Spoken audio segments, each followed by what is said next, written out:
voltamos a apresentar Jornaleiros em Campo. Começando o último bloco do Jornaleiros em Campo, vamos falar de outros esportes. Eu quero começar com o basquete da NBA. Aconteceu um acordo entre os jogadores e a NBA para o retorno do lockout.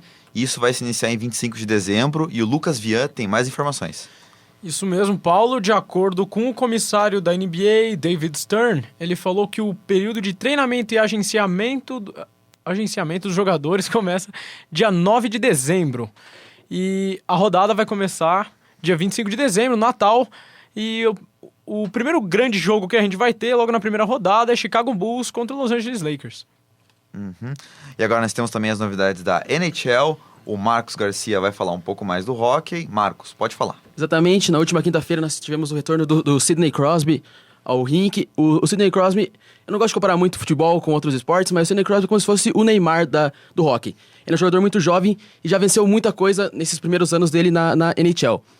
E também na mídia, ele tá sempre muito na mídia fazendo comercial. Então ele é um jogador muito importante, tanto pro jogo como fora dele, na parte da mídia. E ele voltou, ele já tem 4 jogos com o seu time, que é o time de Pittsburgh. Ele tem 2 gols nesses jogos, 7 assistências e 9 pontos no geral. Então ele é um jogador muito importante que tá voltando e ajuda bastante não só dentro do jogo, mas também fora dele na parte de mídia. Outros destaques também, nós tivemos a queda do técnico do Washington Capitals. O time do Capitals é um time que eu falava muito bem aqui no começo da temporada. Era o time que mais vinha vencendo os jogos, mas nas últimas rodadas teve apenas 3 vitórias e 7 derrotas. Então o técnico acabou perdendo a sua posição de treinador e foi substituído. Então o time já é segundo na sua divisão, a Sudeste. O Florida Panthers já passou o time do Washington, então o time do Washington está tentando se recuperar com um técnico novo. Outros destaques também aqui, nós temos o Minnesota Wild, um time que está jogando muito bem, com 14 vitórias e 7 derrotas. É primeiro na divisão noroeste da Conferência do Oeste. É um time que há muito tempo não faz uma grande campanha, mas esse ano vem jogando muito bem. E também o Toronto Maple Leafs, que tem o melhor jogador em termos de pontos e de gols da temporada, que é o Phil Kessel. O Toronto tem 14 vitórias e 8 derrotas. E é um time muito tradicional, mas também nos últimos anos vem faltando os playoffs por alguns problemas de qualidade mesmo, mas esse ano parece que o time encaixou. O grande destaque das últimas rodadas foi o Boston Bruins. O Boston Bruins é o atual campeão da NHL. E a equipe conseguiu 10 vitórias seguidas nos últimos 11 jogos. Acabou perdendo na sexta-feira para o time do Detroit Red Wings. Mas a equipe começou muito mal, era o último na sua divisão, a Nordeste. Mas já está em segundo nessa divisão, atrás do Toronto, que eu já falei. Então é uma equipe que vai brigar muito lá em cima. O destaque, o último aqui da parte de hockey, é que hoje tem um jogo na ESPN. Muito bacana para quem não conhece, a ESPN mostrando o hockey, um jogo exatamente do Pittsburgh Penguins. Então muito legal ver o Sidney Crosby jogando. É um jogador muito interessante de se ver jogar, enfrentando o New York Rangers, que também é um time muito interessante. Bom, e agora vamos falar um pouco de Fórmula 1, né? Tivemos o GP do Brasil, realizado no último domingo, com uma vitória do Mark Webber, que apenas para cumprir tabela, né? Porque o título já é do Sebastian Vettel há várias corridas, e o Marcos Garcia vai falar um pouco mais pra gente. Exatamente, vitória do Mark Webber nesse GP do Brasil. Foi um grande GP. Acho que a parte mais interessante desse GP foi a briga do Bruno Senna com o Michael Schumacher. O Bruno Senna acabou sendo punido na corrida, por isso que até terminou um pouco mais abaixo no GP. Eu achei um pouco injusto, para mim foi uma disputa normal. O Schumacher é um piloto muito mais experiente que o Bruno Senna, e eu sinceramente não entendi, porque acho que a questão do nome, né, o Schumacher, por ser o Schumacher, sempre pesa na hora de ter uma punição, mas eu acredito que foi uma briga justa. O segundo colocado foi Sebastian Vettel, mostrando no último GP do ano como a RBR tem essa hegemonia. Mesmo ele não ganhando, ele sempre está em segundo ou no pódio. O terceiro foi Jason Button, o que deu a ele o vice-campeonato, com 12 pontos a mais que o Webber. Não é um grande título, mas mostra que o Jason Button, mesmo sem aparecer muito na mídia, que nem outros pilotos, está sempre brigando. O Felipe Massa terminou em quinto, ele largou em sétimo, fez uma corrida discreta. E destaque pro Adrian Sutil e pro Paul di Resta da Force India. A Force India é uma equipe que começou como uma equipe pequena nos últimos 2 anos e vem crescendo bastante, sempre brigando entre as 10 primeiras posições. Último grande destaque, o Rubens Barrichello terminou em 14º, posição que ele cansou de terminar nesse ano. E fica essa dúvida se ele vai voltar para o ano que vem. E última grande notícia é a volta do Kimi Raikkonen, contratado pela Lotus Renault. É um piloto um pouco polêmico, já foi campeão mundial, mas é um pouco polêmico, um pouco afobado até algumas vezes, mas eu acredito que vai fazer um grande campeonato pela Lotus Renault, que é uma equipe que vem crescendo bastante também. E durante a corrida também teve toda essa polêmica ali da RBR, do Vettel ter deixado o Mark Webber passar, tudo mais. E aí ficou a discussão se era esse jogo de equipe, se ele exatamente. deixou mesmo passar. Mas a RBR alegou que o Vettel teve problema no câmbio lá, e daí acabou ficando para trás. Bem no início ele estava reclamando de problemas no câmbio, daí vai saber se aconteceu mesmo.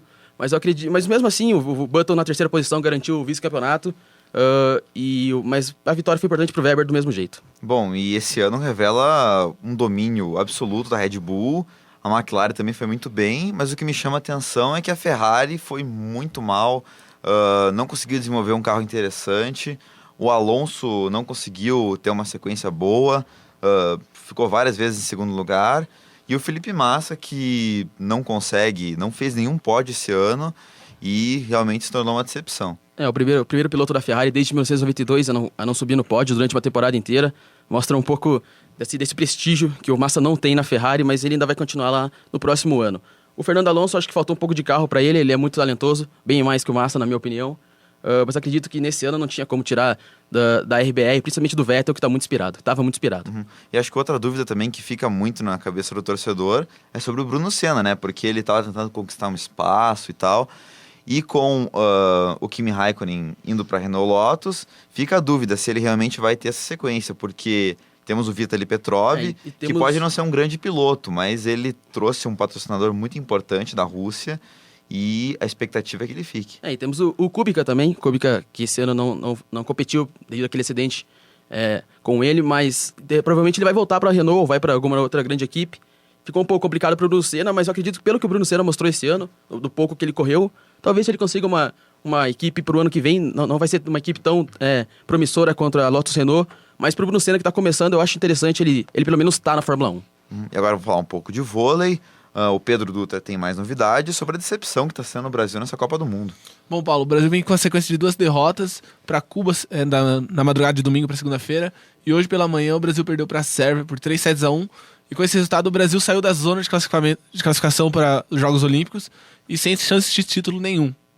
E o Brasil, nesse jogo da Sérvia, os jogadores alegaram, e próprio o Bernardinho também alegou que o time errou teve muitos erros bobos, errou pontos de saque, e daí alguns jogadores afirmam que é por conta dos desgastes, por causa de partidas seguidas, e eles já falam que pro título ficou difícil.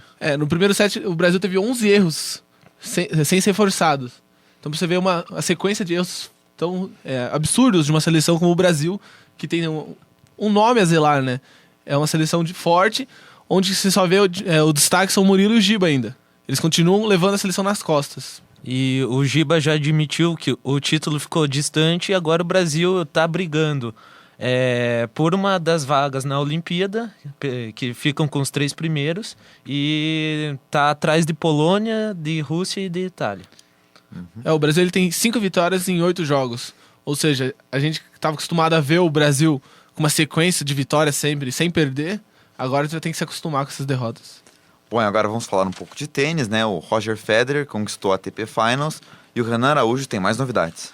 Bom, no fim de semana o Roger Federer ganhou do francês Joe Wilfried Tsonga por 2-1 em Londres e conquistou o título do ATP Finals, que é o último torneio da temporada que reúne os 8 melhores jogadores da temporada de acordo com o ranking da ATP.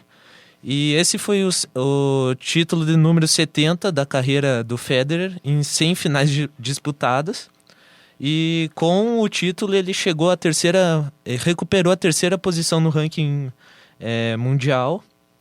E ele está embalado agora, está com uma série invicta de 15 partidas e termina o ano em alta para a próxima temporada. E dando destaque ao tênis brasileiro, o Thomas Bellucci está em 37º, terminou o campeonato em 37º, sem conquistar nenhum título no ano inteiro, a temporada inteira. E quanto aos outros, o Nadal, ele está em na segunda colocação. Ele está mal por causa tá sentindo o desgaste das partidas e acabou perdendo vários grandes slams pro Djokovic. O Djokovic também abandonou por causa de lesões e não conseguiu imprimir o ritmo que conseguiu no início do ano, agora nos últimos meses.